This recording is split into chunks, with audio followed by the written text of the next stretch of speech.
नमस्कार दोस्तों, social science का सब्जेक्टिव का मोस्ट इंपोर्टेंट क्वेश्चन दे रहा हूँ। आप आज जाने से पहले इससे पढ़ना, ठीक ना।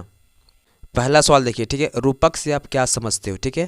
इसका आंसर देखिए, जब किसी अमूर्त विचार जैसे स्वतंत्रता हो गया, ईर्ष्या हो गया, मुक्ति, लालच, इत्यादि को किसी व्यक्ति या किसी चीज़ द्वारा इंगित किया जाता है तो उसे रूपक कहा जाता है, ठीक है। सेकेंड क्वेश्चन देखिएगा, निरंकुशवाद क्या है?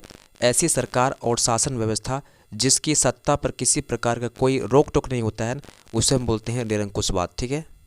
अगला सवाल देखिएगा, महात्मा गांधी ने असहयोग आंदोलन को वापस लेने का निर्णय क्यों लिया? ठीक है, इसका आंसर देखिए, फरवरी 1922 में महात्मा गांधी ने असहयोग आंदोलन को वापस लेने का निर्णय किया क्योंकि आंदोलन काफ़ी हिंसक होता जा रहा था और साथ ही आंदोलनकारी को सख्त प्रशिक्षण की जरूरत थी।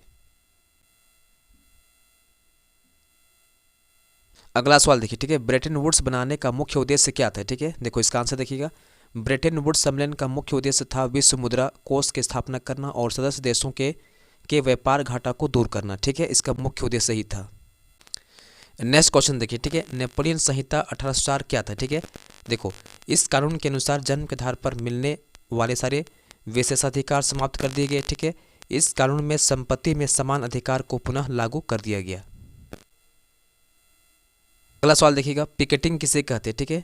देखो, विरोध या प्रदर्शन का ऐसा तरीका जिसमें लोग किसी दुकान, फैक्ट्री या दफ्तर में अंदर जाने से के रास्ते को रोक देते हैं, उसे हम बोलते हैं पिकेटिंग, ठीक है। नेक्स्ट क्वेश्चन देखिएगा, गिरमिटिया मजदूर किसे कहते हैं? देखो, औपनिवेशिक शासन के समय बहुत सारे मजदूरों को काम करने के लिए फिजी, गयाना हो गया, वेस्ट इंडीज़ हो गया आदि जगहों पर काम करने के लिए ले जाया गया। इन्हें ही हम क्या बोलते हैं? गिरमिटिया मजदूर कहते हैं, ठीक है। अगला सवाल देखिए, साइमन कमीशन पर टिप्पणी लिखी, देखो, 1927 में ब्रिटेन की टोरी सरकार ने भारत में राष्ट्रवादी आंदोलन के जवाब में एक वैधानिक आयोग का गठन किया जिसे साइमन कमीशन के नाम से जाना जाता है। इस कमीशन के अध्यक्ष सर जॉन साइमन थे। इस आयोग का कार्य भारत में संवैधानिक व्यवस्था की कार्यशैली का अध्ययन करना था एवं सुझाव देना था। इसके सभी सदस्य क्या था? अंग्रेज थे, ठीक है। आगे देखिएगा, भारत में इसका विरोध इसलिए किया गया कि इस आयोग में एक भी भारतीय सदस्य नहीं था, ठीक है। सारे सदस्य अंग्रेज थे। 1928 में जब साइमन कमीशन भारत पहुंचा तो उसका स्वागत किया गया, साइमन कमीशन वापस जाओ, ठीक है, किनारों से किया गया, ठीक है। और चौथा पॉइंट लिखिएगा, कांग्रेस और मुस्लिम लीग सभी पार्टियों ने प्रदर्शनों में हिस्सा लिया। और पांचवा पॉइंट लिखिएगा, पंजाब में लाला लाजपत राय ने इस आयोग के विरुद्ध में प्रदर्शन का नेतृत्व किया। पुलिस ने उस पर इतना लाठी बरसाई कि इस प्रकार से उसकी मृत्यु हो गई, ठीक है।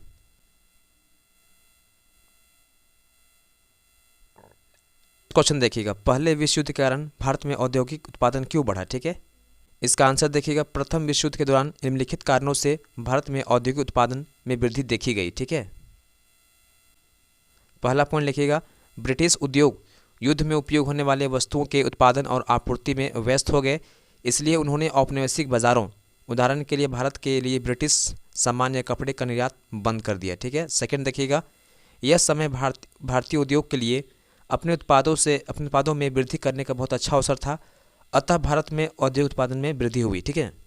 नेक्स्ट पॉइंट लिखिएगा, इसके अलावा ब्रिटिश औपनिवेशिक सरकार ने भारतीय कारखानों को युद्ध की ज़रूरतों जैसे कि जूट बैग हो गया, कपड़े, सेना की वर्दी हो गया, तंबू और चमड़े के जूते, घोड़े और खच्चर की लाठी आदि की आपूर्ति करने के लिए कहा, ठीक है। और चौथा पॉइंट लिखिएगा, विभिन्न प्रकार के उत्पादों की बढ़ती मांग के कारण नई फैक्ट्रियाँ स्थापित हुई और पुरानी फैक्ट्रियों ने अपना उत्पादन बढ़ा दिया, ठीक है। नेक्स्ट क्वेश्चन देखिए, ठीक है, 19वीं सदी में भारत में गरीब जनता पर मुद्रण संस्कृति का क्या प्रभाव पड़ा? ठीक है, इसका आंसर देखिएगा, गरीब जनता पर मुद्रण संस्कृति के निम्नलिखित प्रभाव हुए, ठीक है। पहला पॉइंट लिखिएगा, मुद्रण क्रांति के परिणाम स्वरूप कम लागत पर अधिक पुस्तकों का प्रकाशन हुआ, जिसके कारण गरीब जनता को भी इन किताबों को खरीदने का अवसर प्राप्त हुआ, ठीक है। और सेकंड पॉइंट लिखिएगा, किताबों में प्राचीन धर्म ग्रंथों की आलोचना करते हुए नए और न्यायपूर्ण समाज की स्थापना पर बल दिया गया। और थर्ड पॉइंट लिखिएगा, किताबों के माध्यम से मजदूर वर्ग में नशाखोरी, साक्षरता, राष्ट्रवाद के संदेश को प्रसारित किया गया, ठीक है। किताबों में बताया गया कि मजदूरों की खराब स्थिति का मुख्य वजह उनका असंगठित होना था, ठीक है। अगला सवाल देखिएगा, दबाव समूह और राजनीतिक दलों में क्या अंतर? ठीक है, इसका आंसर देखिए, दबाव समूह वह है जो किसी विशेष वर्ग के समान हितों को लेकर चलता है, जबकि राजनीतिक दल एक राजनीतिक संगठन होता है जो समाज के समान हितों का प्रतिनिधित्व करता है, ठीक है। समझिएगा, दबाव समूह का उद्देश्य सार्वजनिक नीति निर्माण प्रक्रिया को प्रभावित करना, अपने उद्देश्यों की पूर्ति करना होता है, जबकि राजनीतिक दल का मुख्य उद्देश्य होता है सत्ता को प्राप्त करना, ठीक है। आगे लिखिएगा, दबाव समूह एक छोटा सा संगठन होता है, जबकि राजनीतिक दल एक बहुत बड़ा संगठन होता है, ठीक है। आगे लिखिएगा, दबाव समूह का उद्देश्य किसी खास समूह या मुद्दे तक सीमित होना होता है, जबकि राजनीतिक दलों का उद्देश्य होता है व्यापक होता है, ठीक है। दबाव समूह सरकार के गठन के बाद अपना कार्य करते हैं, जबकि राजनीतिक दल सरकार बनाने से पहले, ठीक है, या बाद में, दोनों स्थितियों में कार्य करते हैं। राजनीतिक दलों के सामने क्या चुनौतियां हैं, ठीक है। देखो, पहला पॉइंट लिखिएगा, आंतरिक लोकतंत्र का अभाव, ठीक है। राजनीतिक दलों में प्रायः आंतरिक लोकतंत्र का अभाव होता है। इसका मतलब ये है कि दलों की संपूर्ण शक्ति उसके शीर्ष नेताओं के हाथ में सिमट जाती है, ठीक है। आगे लिखिएगा, बड़े नेता द्वारा सामान्य कार्यकर्ता को अंधेरे में रखा जाता है तथा पार्टी के नाम पर सारा फैसला वे स्वयं लेते हैं, ठीक है। उनसे बैर रखने वाले व्यक्ति के पास पार्टी छोड़ने के अलावा कोई दूसरा चारा या रास्ता नहीं होता है, ठीक है ना। आगे लिखिएगा, वंशवाद की चुनौती, ठीक है। अधिकांश दलों के नेताओं द्वारा अपने परिवार के लोगों को आगे बढ़ाने की प्रवृत्ति पाई जाती है, जिसके परिणाम स्वरूप एक सामान्य कार्यकर्ता के नेता बनने का सपना लगभग खत्म हो जाता है। दूसरी ओर अनुभवहीन तथा बिना जन आधार वाले लोग सिर्फ पद पर पहुंच पाते हैं, ठीक है। आगे लिखिएगा, पैसा और बाहुबल का बढ़ता प्रभाव, ठीक है। राजनीतिक पार्टियों का मुख्य उद्देश्य होता है चुनाव जीतना, ठीक है। इसके लिए वह पैसे और बाहुबल के प्रयोग से पीछे नहीं हटते हैं। इससे पार्टी पर अमीर लोगों और अपराधी तत्वों का प्रभाव बढ़ने लगता है तथा पार्टी के सिद्धांत पृष्ठभूमि में चले जाते हैं। आगे लिखिएगा, एक लोकतांत्रिक व्यवस्था में यह बहुत बड़ी चुनौती है। नेक्स्ट पॉइंट लिखिएगा, जाति एवं संप्रदाय की बाध्यता, ठीक है। राजनीतिक दलों में किसी खास जाति या संप्रदाय का प्रभुत्व होता है, ठीक है। अपने सिद्धांतों को व्यापक जन आधार तक ले जाने के लिए राजनीतिक दल इन तत्वों से छुटकारा पाने में चाहकर भी असमर्थ होते हैं, ठीक है। अगला सवाल देखिए, ठीक है, सामुदायिक सरकार किसे कहते हैं। इसका आंसर देखिए, केंद्रीय और राज्य सरकार के अलावा, ठीक है, एक तीसरी सरकार भी काम करती है जिसे सामुदायिक सरकार कहा जाता है, जिसका चुनाव एक ही भाषा के बोलने वाले लोग करते हैं, जैसे डच हो गया, फ्रेंच हो गया और जर्मन बोलने वाले, ठीक है। अगला सवाल देखिएगा, सत्ता का क्षैतिज वितरण किसे कहते हैं, ठीक है। देखो, सत्ता के विभिन्न अंगों जैसे विधायिका हो गया, कार्यपालिका हो गया, न्यायपालिका के बीच सत्ता का बंटवारा रहता है, ठीक है। इसे हम सत्ता का क्षैतिज वितरण कहते हैं, क्योंकि इसमें सरकार के विभिन्न अंग जैसे अंग एक ही स्तर पर रहकर अपनी अपनी शक्ति का उपयोग करते हैं। अगला सवाल देखिएगा, अश्वेत शक्ति आंदोलन क्या था, ठीक है। यह आंदोलन 1966 में शुरू हुआ और 1975 तक चलता रहा। नस्लवाद को लेकर यह आंदोलन काफ़ी उग्र था। इनका मानना था कि अमेरिका में नस्लवाद को ख़त्म करने के लिए हिंसा का सहारा लेने में कोई हर्ज नहीं है। अगला सवाल देखिएगा, संघवाद की मुख्य विशेषताएं क्या है, ठीक है। इसका आंसर देखिए, संघवाद की निम्नलिखित विशेषताएं हैं। पहला पॉइंट लिखिएगा, संघीय शासन व्यवस्था के अंतर्गत, ठीक है, सरकार दो अथवा दो से अधिक स्तर की होती है, ठीक है। अलग अलग स्तरों की सरकारें एक ही नागरिक समूह में पर शासन करती है, ठीक है। और नेक्स्ट पॉइंट लिखिएगा, विभिन्न स्तरों की सरकारों के अधिकार क्षेत्र संविधान में स्पष्ट रूप से लिखे होते हैं, ठीक है। संविधान के मौलिक प्रावधानों का बदलाव दोनों स्तरों की सरकारों की सहमति से ही हो सकता है, ठीक है।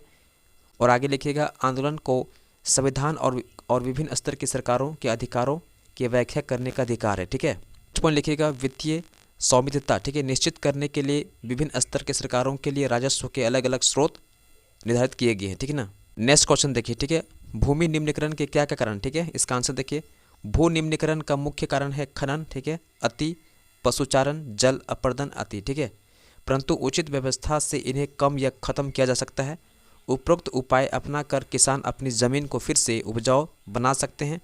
भूमि अवक्रमण, ठीक है, मानव गतिविधियों के कारण होता है, ठीक है। भूमि निम्नीकरण मानव गतिविधियों के कारण होता है, जिस कारण मिट्टी अपनी उर्वरता क्षमता खो देती है, ठीक है। वर्षा जल संग्रहण के क्या उद्देश्य है, ठीक है। इसका आंसर देखिए, वर्षा जल संग्रहण, भूमिगत जल स्तर लगातार गिरता जा रहा है, ठीक है, अतः जल संग्रहण की आवश्यकता है। इसी कारण वर्षा जल संग्रहण एक प्रमुख उपाय के रूप में उभरा है, ठीक है। मुख्य उद्देश्य क्या है, देखो, आगामी वर्षों के लिए जल संग्रहण करना, भूमिगत जल के गुणों को सुधारना, ठीक है, भूक्षरण एवं अति जल प्रवाह रोकना, ठीक है, शहरों एवं औद्योगिक व्यर्थ पदार्थ का पुनश्चक्रण करना, ठीक है।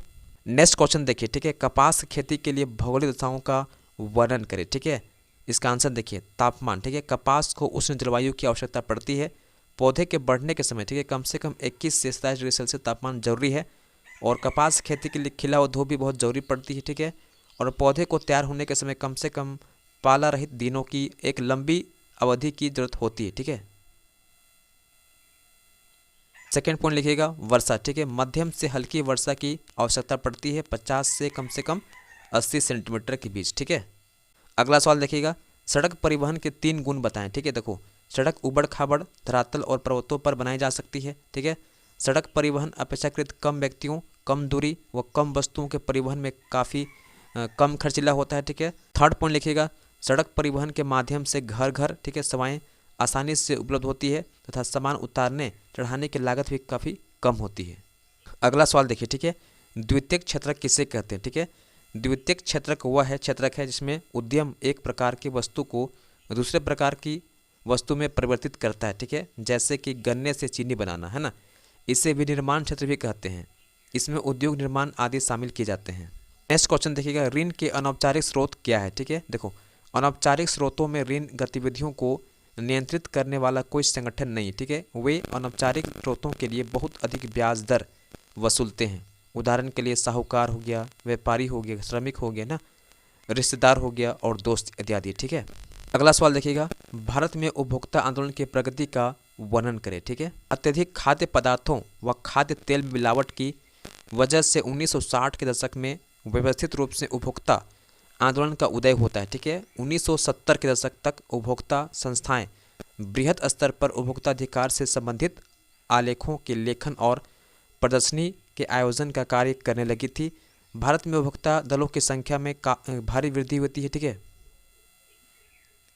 ऐसा इसलिए होता है क्योंकि निजी व्यापारियों द्वारा उपभोक्ता के शोषण के अनेक मामले सामने आते हैं। विभिन्न उपभोक्ताओं दलों की प्रक्रियाओं ने भारत सरकार को उपभोक्ता सुरक्षा अधिनियम 1986 पारित करने पर मजबूर किया, जो कोपरा के नाम से फेमस से प्रसिद्ध है, ठीक है। अगला सवाल देखिएगा, एक मार्क का चिन्ह किन पदार्थों पर लगाया जाता है, ठीक है। इसका आंसर देखिए, एक मार्क का चिन्ह निम्नलिखित पदार्थों पर लगाया जाता है, जैसे खाने के तेल हो गया, मक्खन, घी, अंडा, मसाला इत्यादि पर, ठीक है।